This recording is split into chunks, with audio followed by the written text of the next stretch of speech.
Gracias a todos por darnos esta mañana. Espero que me escuchen bien y que me vean bien. Esta va a ser una charla, espero muy amena, muy distendida, sobre dos temas que a nosotros nos interesan mucho en el DILA, que es básicamente diseño e innovación. Hablamos de ello todos los días y esperamos, digamos que compartir algunas ideas que tenemos al respecto con ustedes. Entonces déjenme, voy a compartir pantalla un segundo. A ver, denme un segundo y colocamos esta presentación y por favor me indican, ¿alguien me puede indicar si se ve bien? Sí, ¿Alguien? sí, Ricardo, ¿Sí? se ve bien. Listo, Sí. se ve bien, perfecto, listo. Entonces déjenme yo, ahora ubico las camaritas por aquí a un ladito para que no me molesten y listo. Entonces,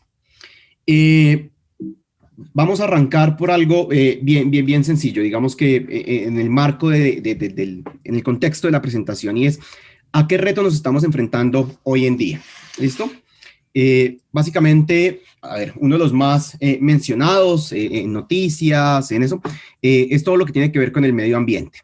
Digamos que ecosistemas degradados, recursos que se están agotando, un sistema natural un poco caótico que nos mueve entre sequías e inundaciones y, por supuesto, el más nombrado de todos, digamos que el fenómeno de calentamiento global, que la Tierra se está calentando y que eso trae consigo una serie de problemas y de retos importantes para nosotros como seres humanos.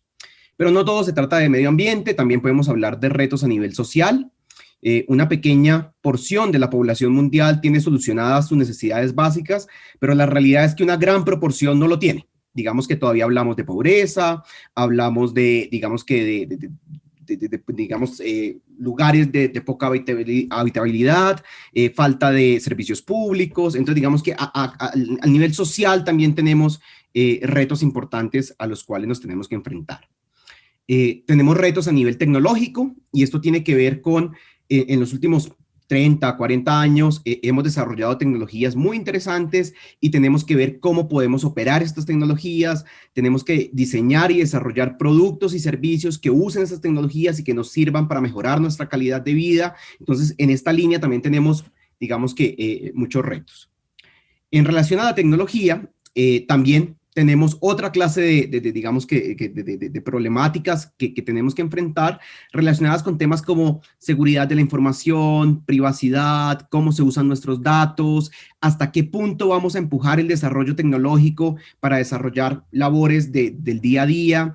Entonces, aquí se han generado polémicas bien interesantes, no sé si son conscientes de todo lo que se ha hablado últimamente de los algoritmos de inteligencia artificial que están detrás de los buscadores y de las redes sociales y cómo estos pueden influenciar comportamientos que no siempre son deseados. Incluso grandes compañías como Facebook han tenido que salir a dar disculpas porque efectivamente reconocen que sus algoritmos han influenciado de alguna u otra forma comportamientos digamos que no éticos en la sociedad. Entonces digamos que aquí hay otro tema, digamos que un tema es desarrollar tecnologías para diseñar nuevos productos y servicios, pero por el otro también hay consideraciones más de carácter ético sobre el uso de la tecnología y sobre cómo manejamos la información que digamos que estos dispositivos pueden llegar a manejar. Tenemos problemas de carácter logístico, digamos que las ciudades han crecido enormemente, estas urbes presentan, digamos que retos relacionados con movilidad, con ciudad, con cómo hacer de estas grandes ciudades, digamos que organismos sustentables, cómo podemos asegurar calidades de vida, digamos que satisfactorias para todas las personas que viven en estas grandes urbes, cómo podemos asegurar trabajo. Entonces, digamos que el mensaje al que quiero llegar es que los retos son de diversa naturaleza. Digamos que hay algunos que de pronto están más relacionados con el tema de sustentabilidad y de cómo podemos vivir mejor en este planeta. Hay otros que tienen que ver con tecnología, con cómo desarrollamos nuevas tecnologías, cómo las usamos. Otros que tienen que ver con operación, con logística, con lograr, digamos que, habitabilidad en las ciudades y también en zonas rurales.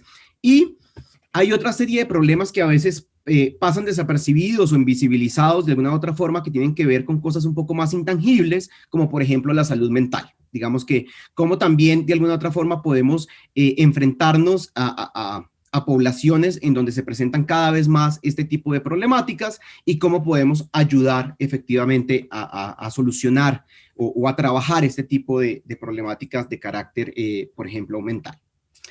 La pandemia del COVID-19 ha agudizado los problemas y ha creado retos nuevos, retos que no teníamos hace un año, básicamente. Entonces, cosas como, por ejemplo, el distanciamiento social, que en principio lo tenemos que hacer para mantenernos saludables o para evitar el contagio, genera una serie de retos adicionales. Piensen que los sistemas de transporte hoy en día no pueden transportar el mismo número de personas que transportaban hace un año.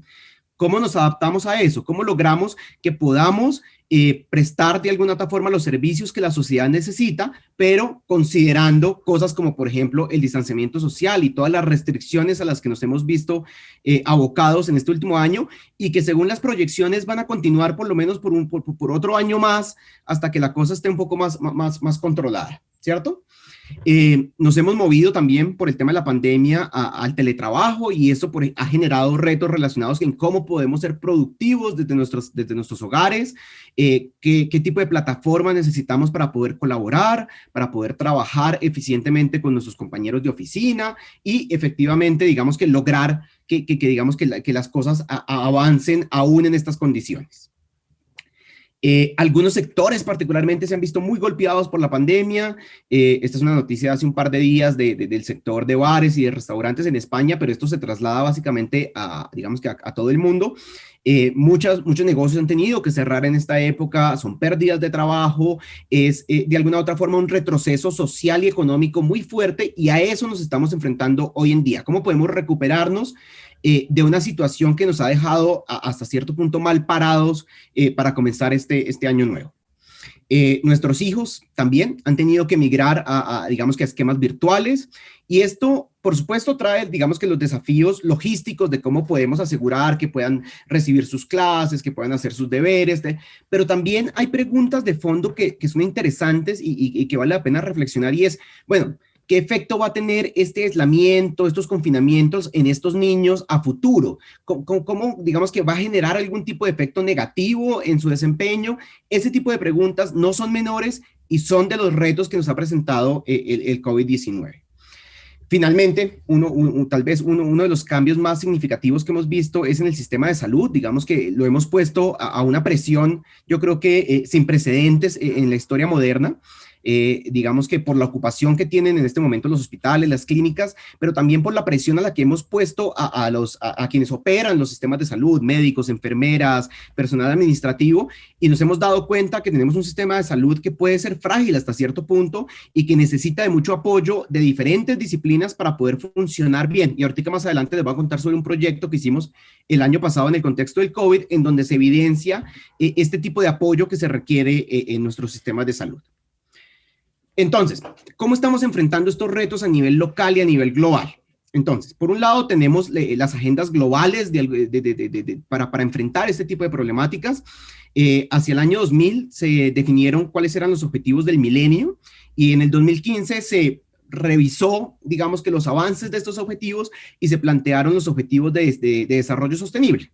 Esos objetivos son consensuados de alguna u otra forma por Naciones Unidas y nos presentan unas áreas de trabajo en las cuales deberíamos focalizarnos para, digamos que solucionar algunas de estas grandes problemáticas que tenemos en el mundo. Entonces, por ejemplo, erradicar la pobreza, mejorar la calidad educativa, garantizar que construimos ciudades sustentables, que tenemos modelos de producción y de consumo responsables. Entonces, en general, digamos que este tipo de objetivo lo que nos da es un marco de trabajo para que le podamos dar una bajada a las problemáticas más importantes a las cuales tenemos que enfrentarnos y las llevemos a cosas más ejecutables.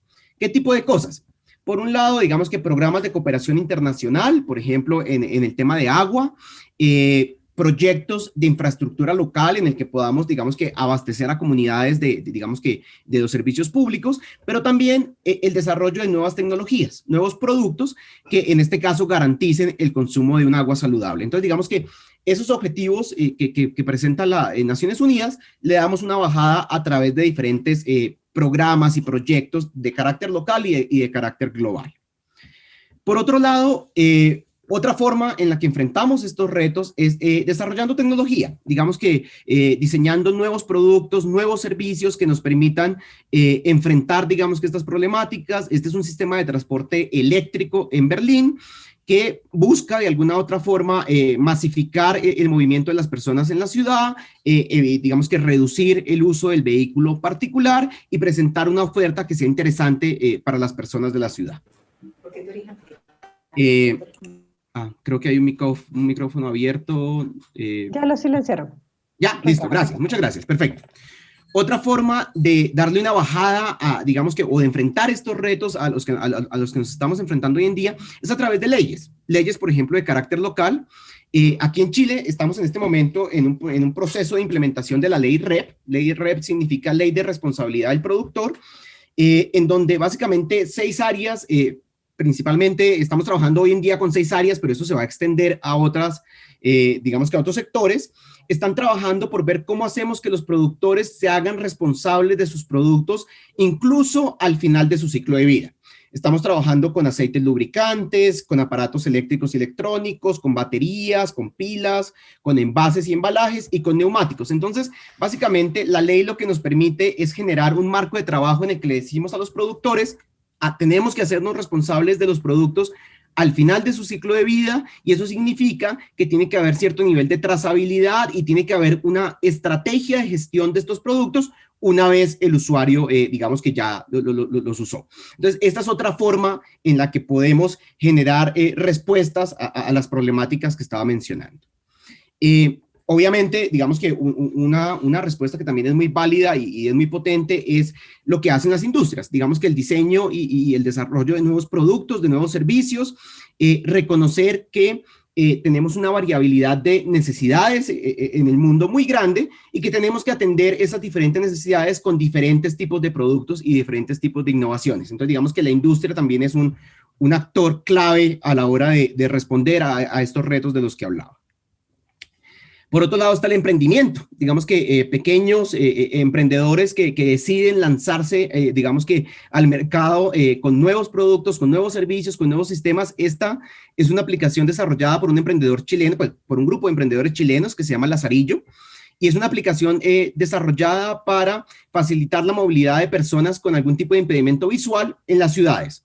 Es una app que ha ganado varios premios, que ha ganado financiación y que hoy en día ya se encuentra, digamos que operando en diferentes países del mundo, y es, nuevamente, otro tipo de respuesta a las problemáticas mencionadas.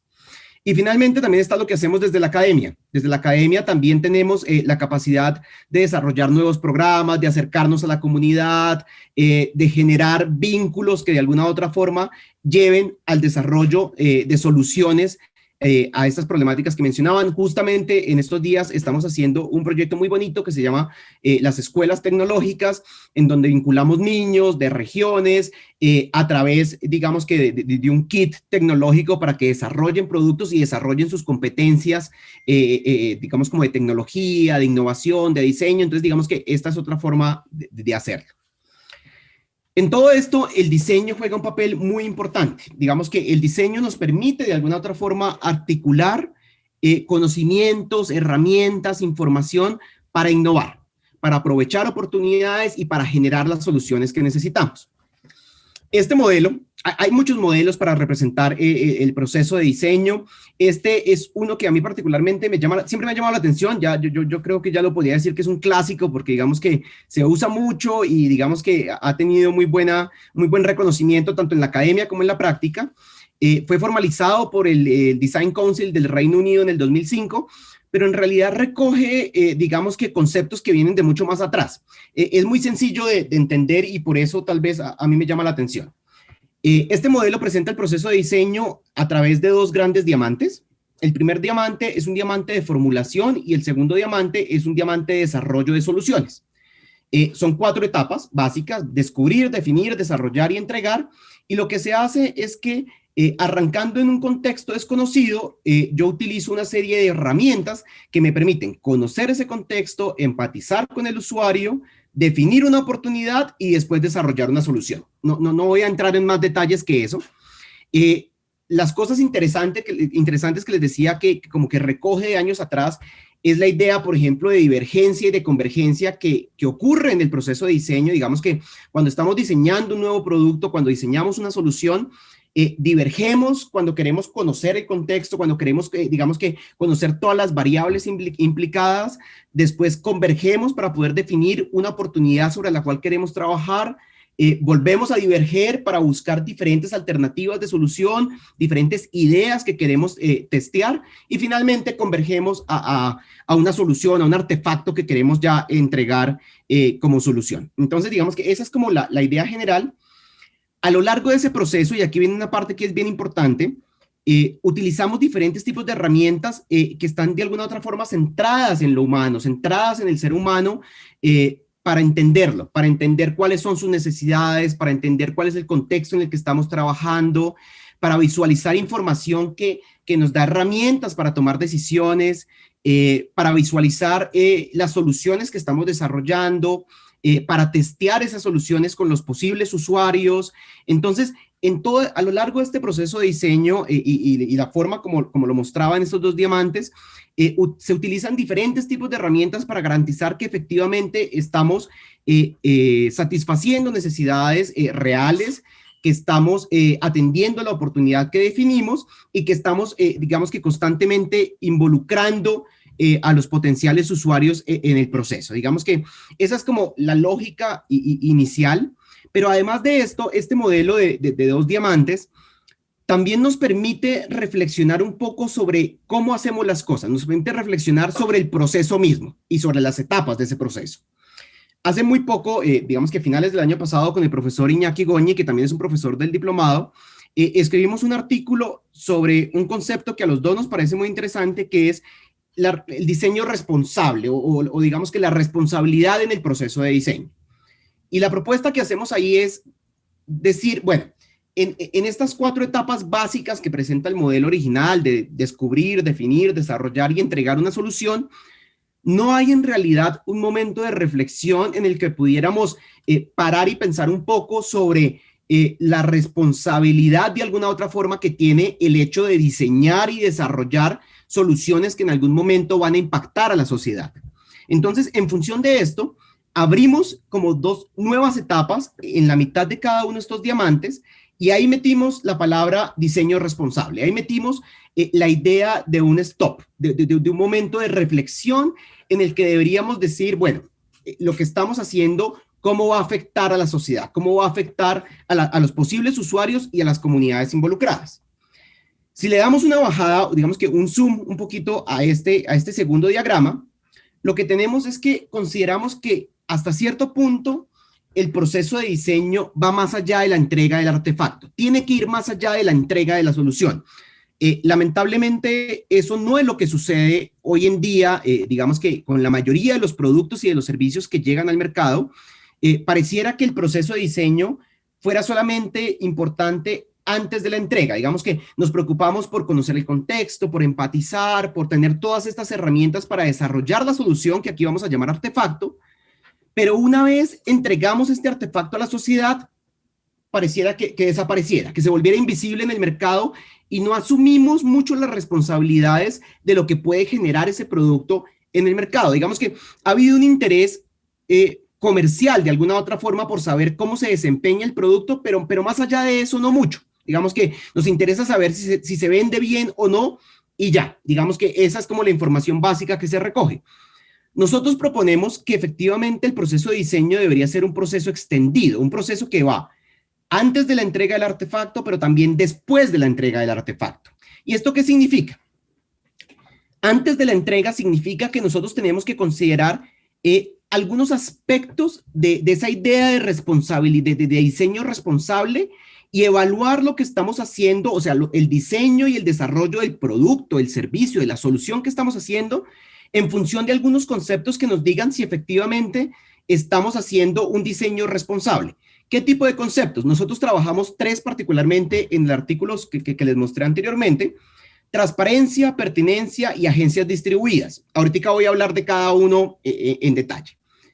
Pero aparte de eso, creemos que también el proceso de diseño debería preocuparse por cosas que pasan después de la entrega del artefacto. Y esto significa, perdón, Ya, perdón. Esto significa que debería haber un tiempo de monitoreo con algunos eslabones de monitoreo a lo largo de ese tiempo, en el cual yo también debería volver a evaluar el producto o la solución que ya está en el mercado en función de estos conceptos de transparencia, de pertinencia y de agencias distribuidas, involucrando diferentes tipos de actores que se están viendo impactados por el producto o por el servicio que entregamos a la sociedad. ¿Listo?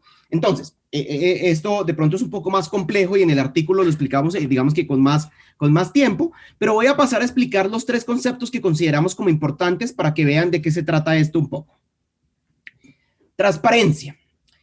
No sé si conocen este producto, se llama Alexa, es de Amazon, y es este tipo de, ¿cómo lo podemos decir? Asistentes virtuales que se han puesto de moda, con los cuales se puede establecer cierto nivel de interacción y yo le puedo pedir cosas al asistente, que me recuerde cosas, que compre cosas por mí, bueno, digamos que una serie de actividades, pero aquí la pregunta, más allá del producto, más allá de digamos que la tecnología, interesante es, ¿sabemos todos qué pasa con la información que yo le doy a Alexa? ¿Sabemos cómo se maneja esa información? ¿Sabemos hasta qué punto mi privacidad es respetada? Sabemos, por ejemplo, un punto que es bien crítico y se ha discutido en los últimos meses es qué pasa cuando tenemos niños en casa que interactúan con estos dispositivos, cómo podemos controlar que efectivamente la información que puede ser sensible de estos niños se maneje de una forma apropiada. Y esto tiene que ver con transparencia. ¿Qué tan transparente son los productos y los servicios que diseñamos en cuanto a manejo de información, generación de impactos ambientales y sociales, uso de materiales? ¿Qué tanto sabemos de los productos y de los servicios que utilizamos a diario? Ese es un concepto que es fundamental, digamos que en la idea de responsabilidad, digamos que la transparencia a lo largo de todo el proceso de diseño y desarrollo de un producto, pero también la transparencia inherente al producto mismo, a lo que hace el producto y a cómo lo hace. ¿Listo? Ese es el concepto como de transparencia. Después tenemos el concepto de pertinencia. Y aquí, digamos que no quiero entrar en debates técnicos, pero voy a utilizar este ejemplo porque es bien interesante. El fracking. Digamos que este proceso de explotación de petróleo que ha causado mucha controversia en los últimos años, porque desde el punto de vista técnico hay, digamos que, unas diferencias sobre el posible impacto que tiene sobre las capas inferiores de la Tierra. Básicamente hay quienes dicen que el proceso es seguro y podemos sacar petróleo de esta forma. Hay quienes dicen que es peligroso, que esto puede generar incluso desestabilización de capas, digamos que tectónicas. Bueno, digamos que hay muchos argumentos en contra y a favor. Aquí el punto, no voy a entrar en la discusión técnica, pero lo interesante de la pregunta que de pronto deberíamos hacernos es ¿porque podemos hacerlo, deberíamos hacerlo? ¿Es pertinente? Y aquí la pertinencia la podemos ver desde 2 puntos de vista. Uno, la pertinencia técnica de la que hablaba ahorita, efectivamente, que no generemos impactos negativos, digamos que a través de este proceso, pero hay un nivel de pertinencia un poquito más profundo y es, en este momento tenemos una discusión fuerte en el mundo sobre el tema de sustentabilidad, sobre el tema de que tenemos que alejarnos de las fuentes de energía fósil, tenemos que tratar de movernos a energías limpias, renovables. Entonces la pregunta aquí es, si esa es la discusión, si eso es lo que queremos como planeta, queremos movernos hacia allá, entonces tiene sentido buscar nuevas alternativas para seguir sacando, digamos que combustibles fósiles de la Tierra, incluso cuando estos pueden generar impactos negativos. O sea, la pregunta es, volvemos al tema, pertinencia, ¿lo debemos hacer? ¿Será que sí debemos continuar en esta línea de trabajo? ¿Debemos desarrollar esta tecnología? ¿O tal vez debemos movernos hacia otro lado? Entonces, aquí viene la otra reflexión, pertinencia. ¿Listo? Y finalmente está el de agencias distribuidas. Agencias distribuidas tiene que ver con saber quién es responsable de qué y hasta qué punto se debe hacer responsable. Y esa responsabilidad puede ser centralizada, puede ser descentralizada, puede ser distribuida. Si lo ponemos en el contexto del proceso de diseño, pensemos que el diseñador es muy responsable del proceso antes de la entrega del artefacto, ¿cierto? Digamos que cuando está, digamos que desarrollando el producto, desarrollando la solución. pero debería hacerse también responsable cuando el producto o la solución ya está en la sociedad. ¿Hasta qué punto lo hacemos responsable al diseñador de los efectos negativos o positivos que tiene ese producto en la sociedad? ¿Quién más debería ser responsable? ¿El gobierno como un agente de control? ¿Los usuarios directamente? Porque digamos que también tienen que asumir algo de esa responsabilidad del uso de los productos. Entonces, esto de agencias distribuidas tiene que ver con la idea de que tenemos que reconocer que hay muchos responsables alrededor del uso, del diseño, el desarrollo y el uso de un producto, de una solución en la sociedad, y que esas responsabilidades pueden ser de diferente tipo y digamos que pueden haber actores que son más o menos responsables, pero que tenemos que reconocerlos. Entonces, este tipo de reflexiones en paralelo a la operación del proceso de diseño son muy interesantes. O sea, no solamente se trata de diseñar y desarrollar nuevos productos, también se trata de ver cómo diseñamos y desarrollamos nuevos productos, nuevas soluciones, nuevos servicios, cómo innovamos, porque al final del día la discusión es eso. Necesitamos innovar, necesitamos nuevos productos, nuevos servicios, nuevas soluciones que atiendan de alguna forma los retos a los que nos estamos enfrentando, de los que hablábamos al principio, pero la pregunta también debería ser cómo innovamos, cómo llegamos a esas soluciones. ¿Listo? En ese sentido, yo le voy a hacer una bajada a un tema que a mí personalmente me llama mucho la atención, es mi tema central de trabajo, pero la idea es que en realidad se puede hacer bajadas a muchos temas diferentes. Yo voy a hablar un poco de diseño sostenible y economías circulares, porque como lo mencioné, es de alguna otra forma mi área central de trabajo, y nos sirve para ver cómo podemos darle una bajada a lo que acabamos de hablar, a lo que acabamos de ver. ¿Listo? En los últimos 150 años, 200 años, nuestro modelo de producción y de consumo ha sido básicamente el mismo. Ha sido un proceso estrictamente lineal, en donde básicamente explotamos recursos naturales, los transformamos en productos, en servicios, los comercializamos, el usuario los adquiere, los usa y después son desechados. ¿Listo? Ese es como el modelo genérico al que nos hemos enfrentado. Ese modelo económico o ese sistema económico se construyó bajo unas hipótesis que no son del todo ciertas, pero que permitieron que el modelo se desarrollara y digamos que floreciera a lo largo del siglo pasado. ¿Qué tipo de premisas que no son ciertas, digamos que soportaron este modelo económico? Se pensaba que los recursos naturales eran infinitos, que podíamos sacar, extraer y nunca se iban a acabar, lo cual no es cierto. Considerábamos que las fuentes de energía para producir no eran relevantes, no era un punto de reflexión importante. Teníamos los combustibles fósiles y teníamos una oferta lo suficientemente grande como para pensar que podíamos utilizarla sin ningún tipo de consideración. ¿Listo? Los impactos negativos de este modelo de producción, como contaminación, emisiones industriales, problemas incluso sociales derivados de este modelo, no eran tenidos en cuenta. Digamos que fue un modelo movido fuertemente por incentivos económicos, porque fuera eficiente, porque fuera productivo y porque generara ganancias. Entonces, en esta idea, de alguna u otra forma, tenemos un modelo que era básicamente tomar, hacer y votar. ¿Listo? Esa era como la idea, que se basaba en unas premisas que no eran del todo ciertas y que en este momento ya sabemos que tiene un límite físico que no podemos superar. Eso significa que ya nos dimos cuenta que efectivamente los recursos se agotan, ya sabemos que la energía digamos que es un tema central dentro del modelo económico y que no podemos depender digamos que de combustibles fósiles por mucho tiempo más.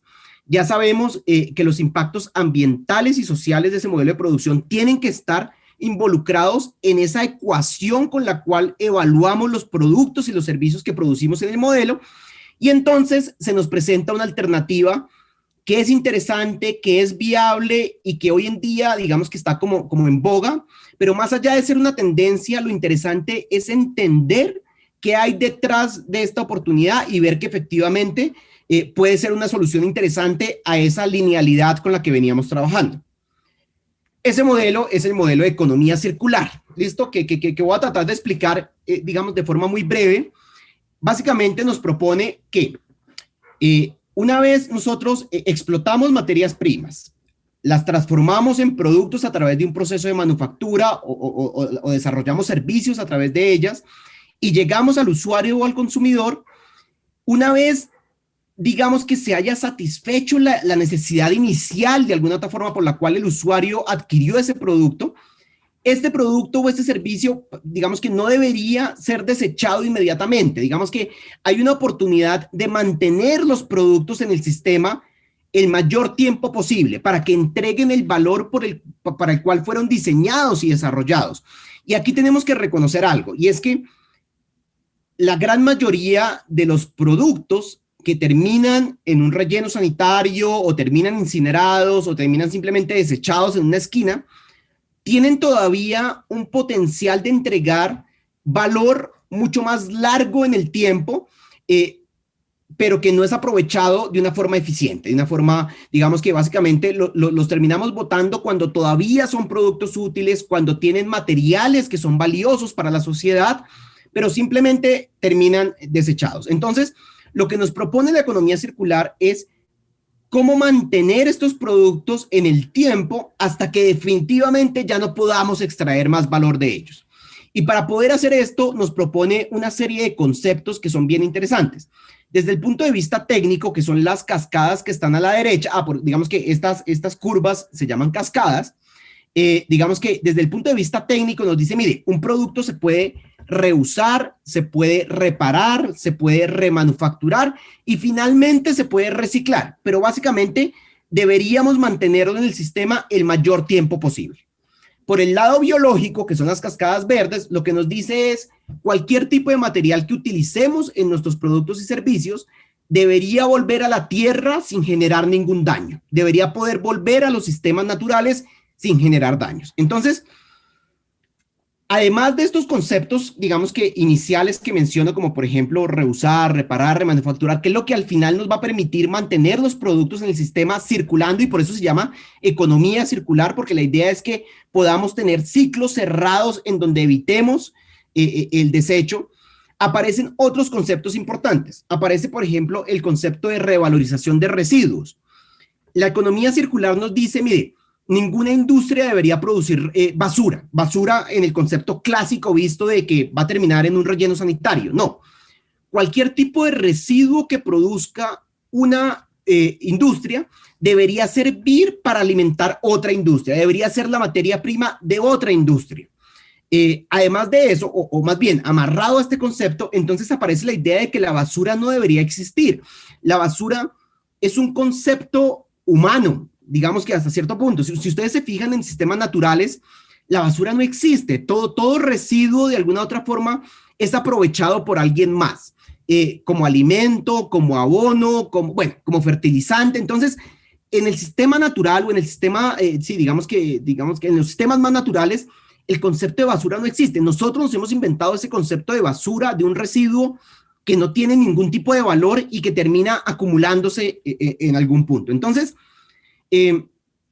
no voy a entrar en más detalles para digamos que no alargar. Yo podría hablar de este tema mucho tiempo, digamos que de la conceptualización de economía circular, pero me parece más interesante que veamos unos ejemplos en donde se cruzan los dos temas de los que veníamos hablando, el diseño y la innovación. Cómo a través del diseño yo puedo desarrollar soluciones que efectivamente sean innovadoras y que se enfrenten o nos ayuden a enfrentar los retos de los que hablábamos al principio. Piensen en la industria del plástico. Digamos que una industria que ha estado como en el ojo del huracán durante los últimos años,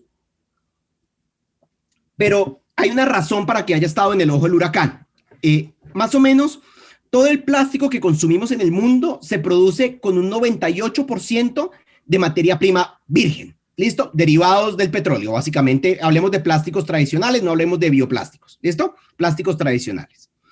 Consumimos, o más bien, producimos al año 78 millones de toneladas de plásticos, de diferentes tipos de plásticos. ¿Listo? ¿Qué pasa con esos plásticos después de que se usan? El 32% de esos plásticos, de esas 78 millones de toneladas, terminan en el medio ambiente, terminan infiltrándose en el medio ambiente, en ríos, en bosques, en terreno, digamos que terminan infiltrándose en el medio ambiente. 40% de esas 78 millones de toneladas terminan en rellenos sanitarios, terminan enterrados en la tierra, en donde el proceso de degradación puede durar miles de años. El 14% se va a un proceso de incineración en donde hay algo de recuperación de energía, pero que también genera una serie de problemas de emisiones, digamos que complicadas. Solamente el 14% de esas 78 millones de toneladas se recolecta para ser reciclado. Dentro de ese proceso de reciclaje, el 4% se pierde. Se pierde por diferentes razones técnicas, porque no se puede reciclar, porque son pedazos demasiado pequeños y se pierden en el proceso. El 8% se reciclan de alguna otra forma para otro tipo de productos y solamente el 2% llega a cerrar el ciclo. Solamente el 2% de esas 78 millones de toneladas vuelve para hacer nuevo plástico. ¿Listo? Esa es la problemática a la que nos enfrentamos en el modelo lineal en el que funcionamos. La propuesta de una economía circular alrededor de la industria del plástico, ¿cuál es? Menos de la mitad de la producción del plástico o de los productos plásticos que utilizamos debería provenir de materia prima virgen. Menos de la mitad. ¿Listo? Al nivel de diseño y de producción y de uso de los plásticos en el mundo, deberíamos generar un primer ciclo de reuso. O sea, deberíamos garantizar que estos plásticos de un solo uso no existan, que todo producto plástico sea reusado hasta que ya no se pueda usar más. Y una vez ya no lo podamos usar más, deberíamos minimizar todo tipo de infiltración de plásticos al medio natural. Digamos que no debería haber esta infiltración. La mayoría de este plástico que consumimos en el mundo debería cerrar el ciclo, y eso significa que debería ser plástico que permita hacer más plástico, porque es que no solamente es crear materiales para otras, digamos que para otro tipo de fines, deberíamos lograr cerrar el círculo y con esto reducir cada vez más el uso de materia prima virgen. ¿Y con esto a qué voy? En ningún sentido el punto es satanizar al producto o satanizar a la industria del plástico. No, digamos que el plástico nos ha permitido tener aplicaciones que nos han mejorado, digamos que la calidad de vida, digamos que a niveles impensados, en aplicaciones médicas, en aplicaciones alimenticias. O sea, hay cosas que no hubiéramos podido llegar a hacer sin el plástico. Ahora lo que tenemos que hacer es cómo repensamos la industria del plástico, cómo repensamos el uso del plástico en el mundo y cómo garantizamos que el uso, el diseño y la producción de productos plásticos sea responsable con el medio ambiente, con la sociedad, con el futuro que nos depara. ¿Listo? Entonces, vamos a hablar, digamos que en estos últimos 10 minutos, de cómo el diseño efectivamente aquí empieza a jugar un papel muy importante dentro del contexto de economía circular. Por un lado, necesitamos nuevos productos, o sea, si lo que queremos son productos que cuando terminen su primer ciclo de vida no terminen en un relleno sanitario, sino que sean reusados, reparados, remanufacturados, necesitamos diseñar productos que efectivamente respondan a estas condiciones. Digamos, necesitamos productos que se dejen reparar, productos que se dejen remanufacturar, productos que faciliten el reuso del producto. ¿Listo? Eso por un lado como en la parte como más directa, productos y servicios que se adapten a los conceptos de economía circular. Por otro lado, tenemos que diseñar nuevos modelos de negocio, tenemos que diseñar estrategias de cómo llevamos este tipo nuevo de productos, digamos que estos productos innovadores al mercado, cómo logramos que efectivamente esto, digamos que pase de ser una tendencia a que se masifique y logremos efectivamente el desarrollo de estas economías circulares en reemplazo de este modelo lineal del que hablábamos al principio. Necesitamos diseñar también, y aquí el diseño también juega un punto importante, ciclos logísticos y operativos que nos permitan recuperar producto. Hablábamos, por ejemplo, de la ley REP al principio, ¿cierto? Y decíamos que era la ley de responsabilidad extendida del productor. Y decíamos que el productor se tenía que hacer responsable de su producto cuando el usuario ya no lo use. Para hacerse responsable, tiene que haber un nivel de trazabilidad y un nivel de recuperación de los productos muy alto. Eso hay que diseñarlo, eso no pasa, digamos que por defecto. Hay que ver cómo efectivamente yo como productor puedo garantizar que puedo recuperar mis productos al final y puedo hacer algo con ellos. Entonces, digamos que esto tiene que ver con logística inversa, con ciclos inversos. Y finalmente, el diseño también debería influenciar la política pública, debería influenciar que el marco regulatorio facilite el diseño de este tipo de innovaciones y este tipo de modelos de negocio. Y desde el diseño deberíamos proveer de alguna otra forma las herramientas para que se entiendan cuáles son los cambios que necesitamos para lograr, digamos que, erradicar un poco el paradigma lineal y establecer el paradigma circular dentro del diseño y desarrollo de soluciones en el mundo. Entonces, para terminar, lo que les voy a mostrar son ejemplos de productos, de soluciones, de servicios innovadores que le apuntan a esta idea de circularidad.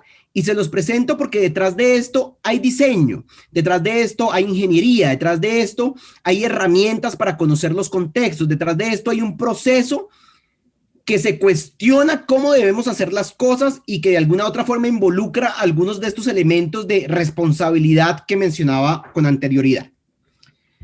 Reuso.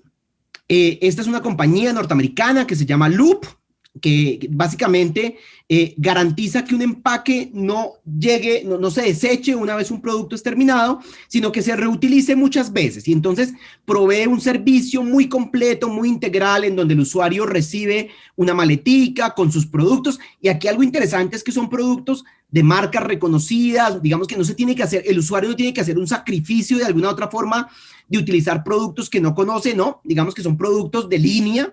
Y lo que pasa es que una vez los empaques se terminan de utilizar, el usuario los coloca en la maletica y en el siguiente mes le recogen los empaques vacíos y le llegan nuevos productos. Un empaque de estos puede tener 90, 100 ciclos antes de tener que ser reprocesado en algo diferente. Entonces, digamos que esta es una idea de reuso. Esta es otra idea de reuso. Esta es una empresa brasilera que se llama Alma, en donde básicamente ellos producen prendas de vestir y productos textiles, pero lo interesante es que no utilizan materia prima, cero materia prima, digamos que cero materia prima virgen.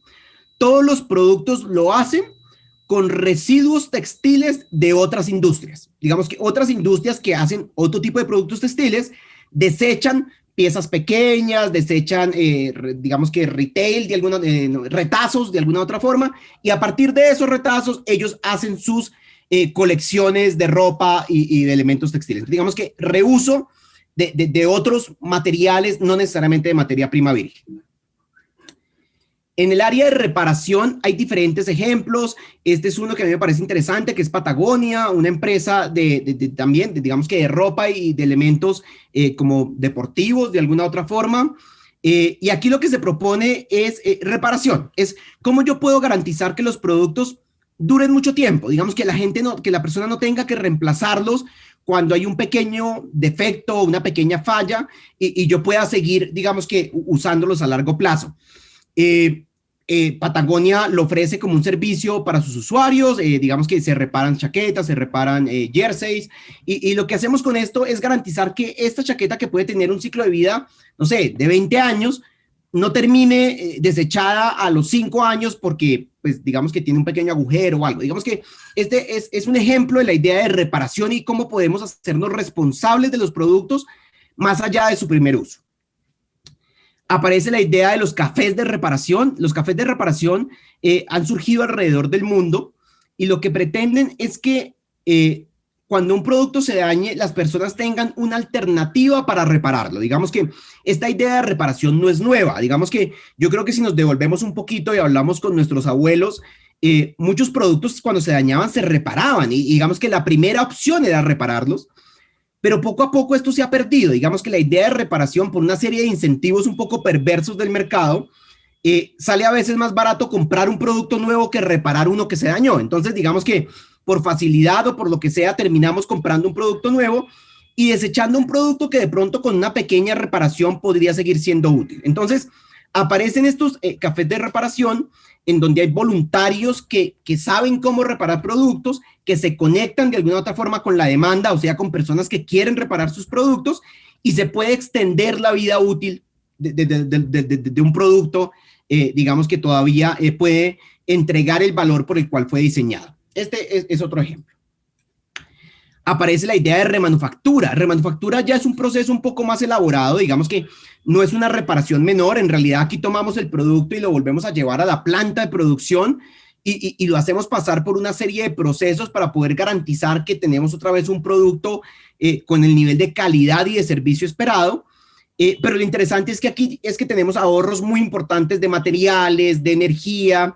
Esta es una empresa chilena que se llama Neptuno, que se ha especializado en remanufactura de bombas para el sector minero, básicamente, en donde se reconoce que, digamos que este tipo de bombas son costosas, los materiales del que están hechos son costosos, y no valdría la pena en realidad terminar botando este producto cuando se puede remanufacturar y producir un producto nuevo que va a servir otra cantidad determinada de años. Este es Neptuno.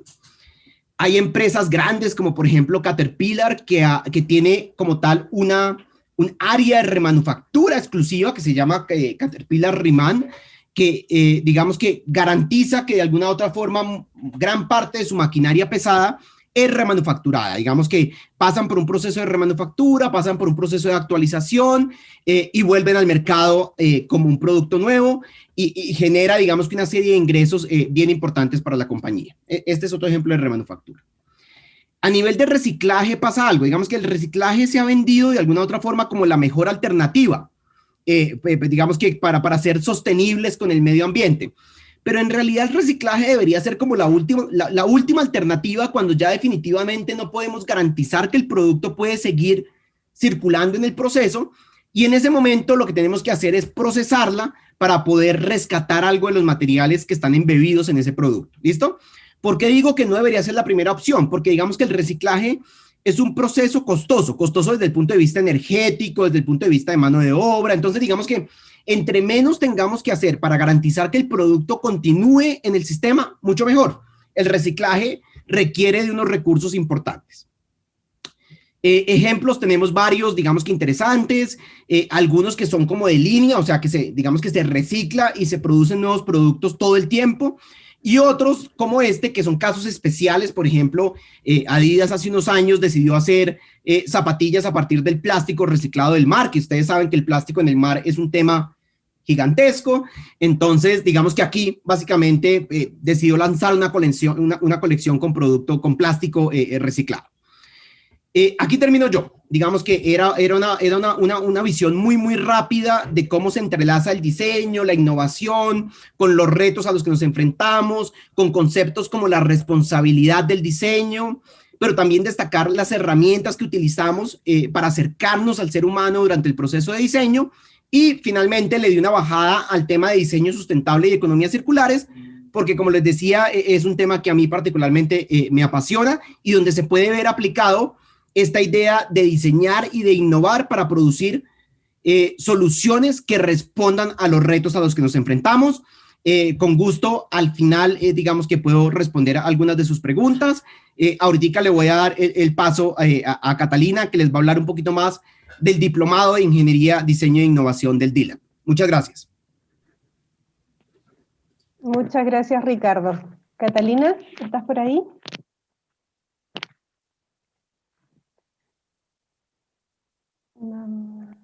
Hola. Ahí sí, ahí te escuchaba. Muchas gracias, Ricardo.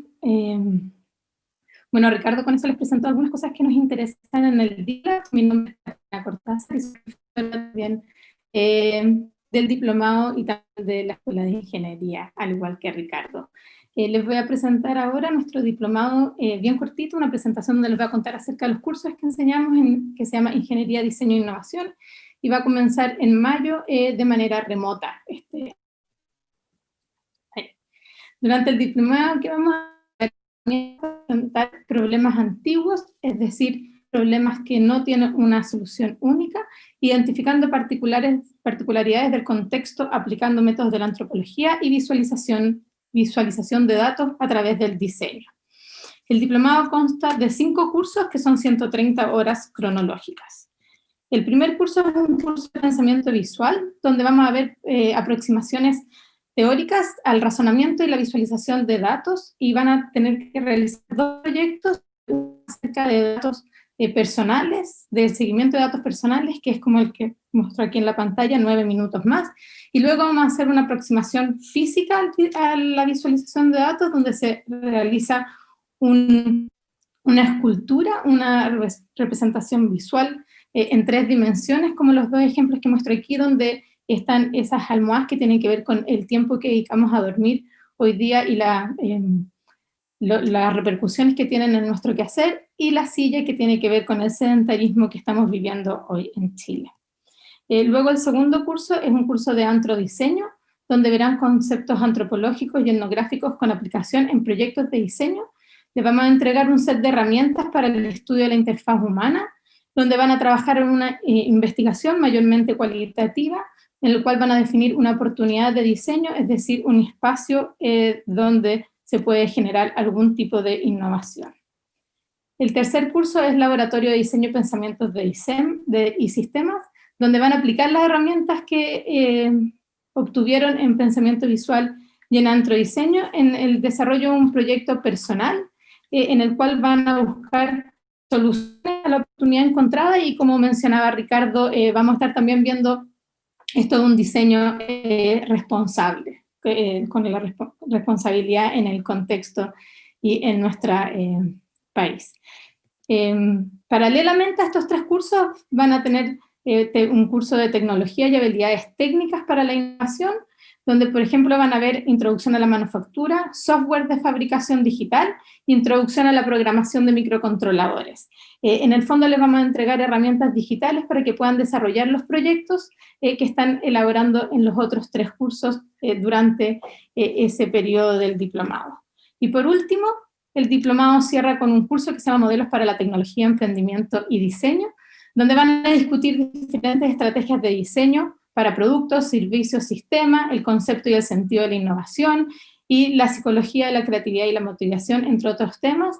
Es un curso más de conversación, de discusión, donde por ejemplo aquí vemos el modelo que proponen Ricardo con Iñaki del diseño y la responsabilidad en el diseño. Estos son los temas que se van a conversar. Bueno, si alguno de ustedes está interesado en conocer acerca más del diplomado, les pido que llenen un formulario que le están mandando Gabriela por el chat, donde básicamente le estamos pidiendo su correo electrónico para poder hacerles llegar más información acerca del diplomado. Eso, espero. Ahora le abro paso a las preguntas que quieran realizar. Catalina, muchas gracias por tus palabras, tu presentación. Me preguntan, consulta, ¿el diplomado será mixto?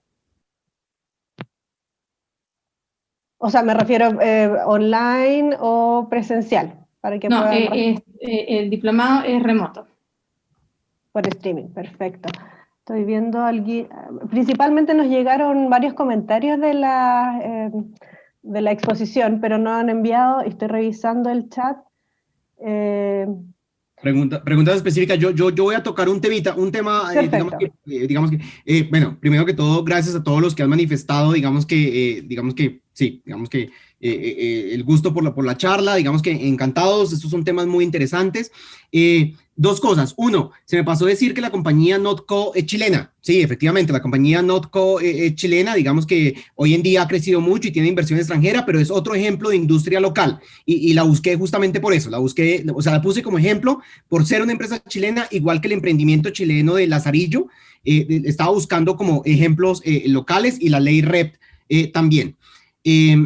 Algo sobre la ley REP, yo vi un comentario sobre la ley REP de Denise, que voy a tratar de entender un poquito hacia dónde iba el comentario. Básicamente lo que dice es, se ha hablado de la ley REP y debería tener como que toda empresa debería tener, sobre todo empresa de manufactura, una propuesta relacionada con el doble diamante, donde se encuentre indicada la fase de reciclaje. Aquí hay varios temas, digamos que hace unos años empezamos a hablar de responsabilidad social corporativa, y cuando empezamos a hablar de responsabilidad social empresarial o corporativa, empezamos a trabajar estos temas de qué tanto se tiene que hacer responsable las empresas de sus productos, y entonces si deberían o no tener estrategias de reciclaje y cosas de ese estilo. Hasta ese punto, digamos que era un poco voluntario, era un poco cómo yo genero valor y cómo yo me presento frente a la sociedad de una forma responsable. Con la ley de responsabilidad extendida del productor, ya no es un tema tan voluntario, ya digamos que hay un marco legal que obliga hasta cierto punto a las empresas a hacerse responsables. En este momento yo mencioné que estamos trabajando con digamos que la implementación de 6 sectores, pero la idea es que la ley de responsabilidad extendida del productor se va a extender digamos que casi que a todas las industrias que tienen operación en el país. Y este precedente no es una cosa aislada. Digamos que en la Unión Europea, hacia el año 2000, se empezaron a generar este tipo de políticas y de directivas que hacían que los productores se hicieran responsables de sus productos a lo largo de su ciclo de vida, incluso después de que eran utilizados. Entonces, digamos que estoy de acuerdo con Denise en que este tipo de estrategias cada vez más van a tener que hacer parte de la organización, no solamente por el marco regulatorio del REP, sino porque de alguna otra forma es la forma de competir en un mercado que exige este tipo de aproximaciones hacia sus productos y servicios. Yo creo que por ahí iba ese comentario. No sé si, Paulina, si tú has identificado de pronto alguna otra pregunta. Yo vi un comentario sobre Patagonia. Hago un disclaimer aquí, o sea, los ejemplos que yo presenté no son ejemplos perfectos. Digamos que con toda seguridad vamos a poder encontrar pros y contras de cada una de estas aproximaciones de la industria. El ejemplo de Patagonia lo menciono porque involucra un poco la idea de que cuando un producto se daña, la solución primaria no debería ser botarlo. Digamos que debería haber algún tipo de reflexión acerca de si se puede seguir utilizando este producto más tiempo. Y Patagonia ha hecho esa reflexión y dentro de su filosofía dice que sus productos deberían durar mucho tiempo. Son productos costosos y ahí podemos entrar en otra discusión de qué tan sustentables son estos productos a ese precio. Pero yo rescato el punto de la reflexión en la que dicen que sus productos deben durar y que si un producto se daña no es el fin del producto. Digamos que se puede reparar y se puede mantener prestando su servicio durante mucho tiempo más. Y ahí yo creo que hay un valor, ahí hay un valor que se puede rescatar. Yo creo que Cristian tiene la mano levantada, no sé si quiere hacer una pregunta. Ay, yo no me había dado cuenta, perdón. Sí, hace un rato escribí a Cristian que nos enviara por favor su pregunta por el chat.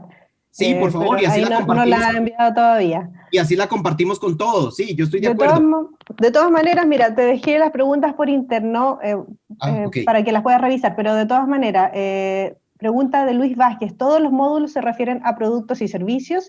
Y otra pregunta del diplomado de Javier Calderón, ¿puede optar el diplomado una persona de diseño de vestuario? ¿Cuáles son los requisitos mínimos?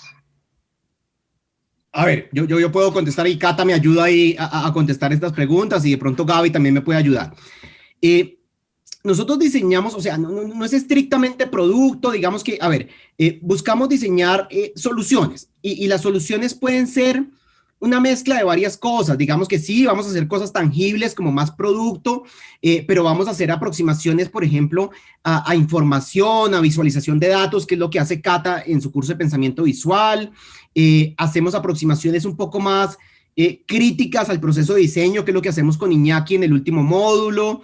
Entonces, en realidad son una mezcla de diferentes cosas y los proyectos que han hecho los estudiantes, digamos que anteriormente muestran esta variedad. Digamos que se han diseñado juegos, se han diseñado dispositivos, digamos que de tecnología, se han diseñado infografías, o sea, hay diferentes tipos de productos, no quiero llamarlo productos, de artefactos, entendiendo el artefacto como en una visión muy amplia de lo que se puede, de lo que trabajamos en el diplomado. ¿Puede optar el diplomado un profesional de diseño de vestuario? Sí, por supuesto que sí, Digamos que lo que nosotros queremos presentar es un diplomado que de alguna otra forma conceptualiza alrededor del proceso de diseño y del proceso de innovación, que presenta temas reflexivos y críticos que son relevantes para el momento, digamos que para el momento que estamos viviendo hoy en día. Compartimos algunas herramientas que creemos les van a ser útiles para enfrentar proyectos futuros de innovación, de diseño. Entonces, sí, por supuesto. ¿Qué más? Pucha, no sé, voy a revisar las de interno, ¿se me pasa alguna? El diplomado, me escribe Cecilia, ¿el diplomado es más bien teórico? El diplomado es podríamos decir que es una como combinación, o sea, en todos los cursos hacen un proyecto práctico, todos los cursos entregan herramientas prácticas y se realiza un proyecto práctico. Sin embargo, en todos los cursos también hay espacio para discutir la teoría y para conversar por qué se toman ciertas decisiones, especialmente en el último curso que presentamos de modelos. en el cual ya es un curso más teórico. Así que yo creo que es una mezcla. Tenemos también un curso que es transversal a los 3 primeros cursos, en los cuales son herramientas técnicas. Entonces yo creo que es una combinación entre los dos. O sea, van a desarrollar proyectos en 3 cursos, en los 3 cursos en pensamiento, antro y el laboratorio, y luego van a tener herramientas prácticas y en el curso de técnicas, y en el último herramientas teóricas. Pero en los 3 cursos donde desarrollan proyectos también se va a discutir acerca de la teoría y por qué se elige o estamos planteando ciertos conceptos y no otros. Muy bien, muchas gracias. Javier Calderón, ¿cuándo empieza y cuántas horas son? Y Cecilia, los laboratorios, perdón, ¿serán los días sábado? Empezamos la segunda semana de mayo. Vamos a tener clases entre semana y solamente un sábado al mes. Digamos que los laboratorios, efectivamente, los que son técnicos que mencionaba Cata, que son como transversales, se dictan los días sábado, pero solamente un sábado al mes. Y para, digamos que amarrar con la siguiente pregunta, que qué experiencia requiere softwares, no, digamos que no hay como unos prerequisitos establecidos de que tengan que manejar un software determinado. En realidad estos talleres están muy pensados para digamos que introducir las herramientas.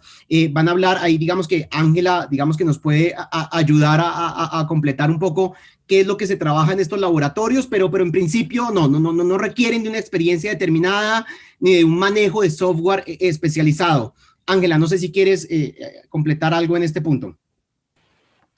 Hola, ¿qué tal? Hola a todos. Bueno, los software en realidad son como aproximaciones, no hay que ser experto, pero es para que nos hagamos una idea de cómo se vincula la fabricación digital a la creación en un software. Pero nada, o sea, no se van a encontrar con nada que no puedan manejar, ninguna sorpresa, así que ahí es como una introducción y ustedes pueden también seguir desarrollándolo. Muchas gracias. Bueno, Ronald había preguntado anteriormente, Ronald Arias, ¿es solo diplomado? ¿Hay seguimiento a magíster? En este momento no, es solamente el diplomado, no tenemos una extensión a magíster en este momento. Ya, también preguntan por el horario, y por lo que estoy viendo en la página, y también les dejamos los links ahí en el chat. Es de lunes a miércoles de 18 a 21 a 15 horas y sábado de 9 a 13 horas. Una corrección chiquita, Paulina, no es de lunes a miércoles, es lunes y miércoles. Lunes y miércoles, tienes toda la razón. Y miércoles. Perfecto. ¿Listo? Lunes y miércoles en la noche y sábados, un sábado al mes. Muchas gracias por la corrección. Y también alguien había preguntado. ¿Perdón? No te escuché. No, que alguien había preguntado, son 130 horas cronológicas el diplomado. Perfecto, muchas gracias. Mira, enviaron hace un ratito atrás, dame un segundo que aquí estoy revisando, Luis Soto había enviado 2 veces su pregunta, pero la última para que también se pueda contestar. El transporte eléctrico es una buena alternativa en las grandes metrópolis que contaminan, pero en algunos países como en Chile el costo de un vehículo es costoso. ¿Cómo debiera trabajar el gobierno en esta solución?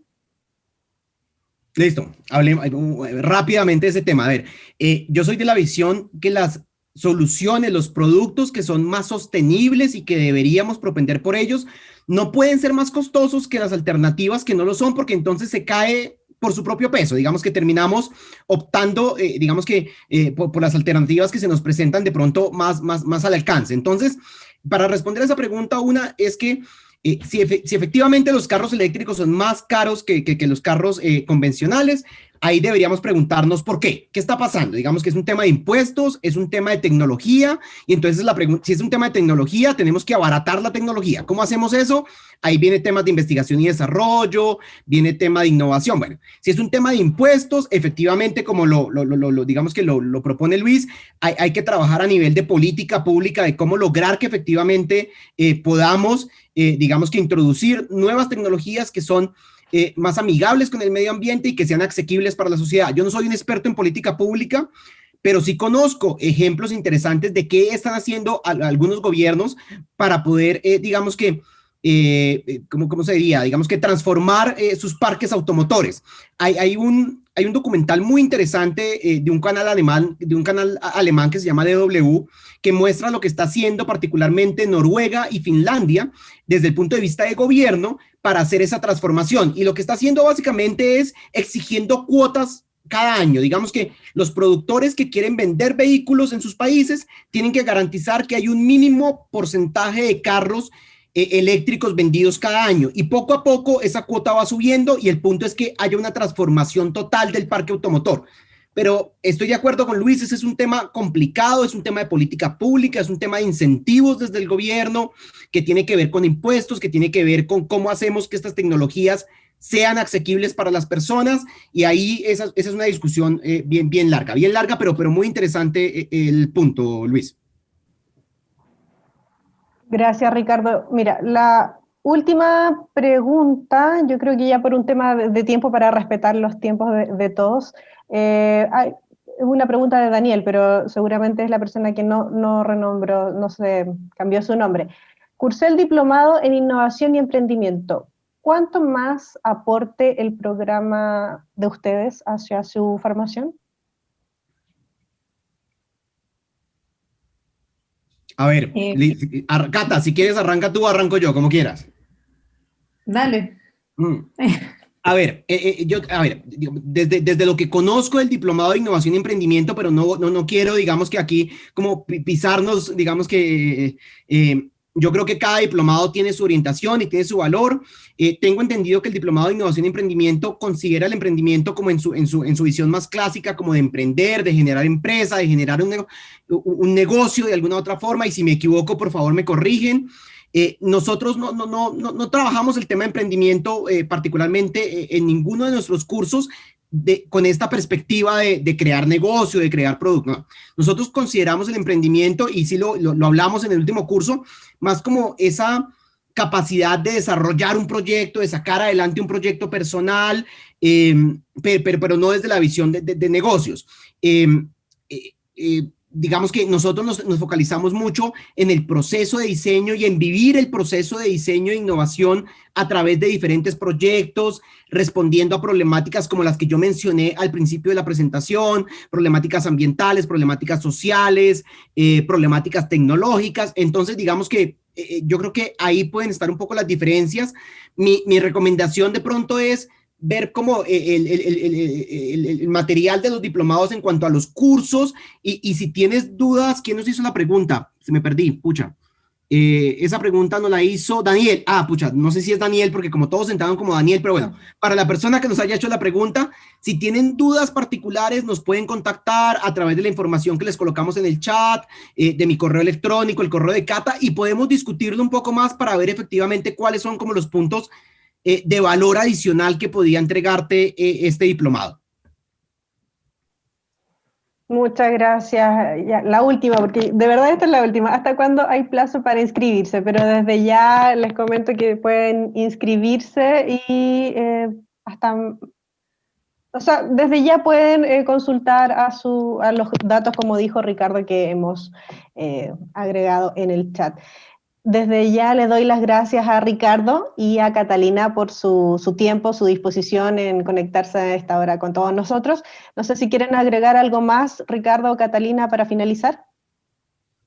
No, solo agradecerles a todos los que están aquí por haber participado del webinar, y esperamos a los que están interesados en el diplomado que nos hagan llegar sus consultas, especialmente las dudas que tienen antes de tomar alguna decisión. Que tengan un excelente día.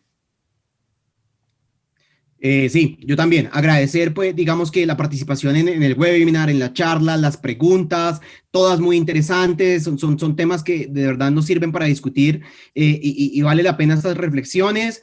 Si están interesados en el diplomado, por favor, no duden en contactarnos, en buscarnos. Es un diplomado muy interesante. Los cursos, yo creo que de verdad enriquecen mucho la labor profesional, y estamos abiertos a resolver sus dudas, sus preguntas. Solamente para responder una pregunta que vi como en varios puntos, las clases son en vivo. Digamos que las clases son en streaming, digamos que son virtuales, pero estamos ahí, en vivo, dando las clases, presentando los temas, trabajando los talleres. Espero que eso solucione como la pregunta. Muchas gracias y buena semana para todos.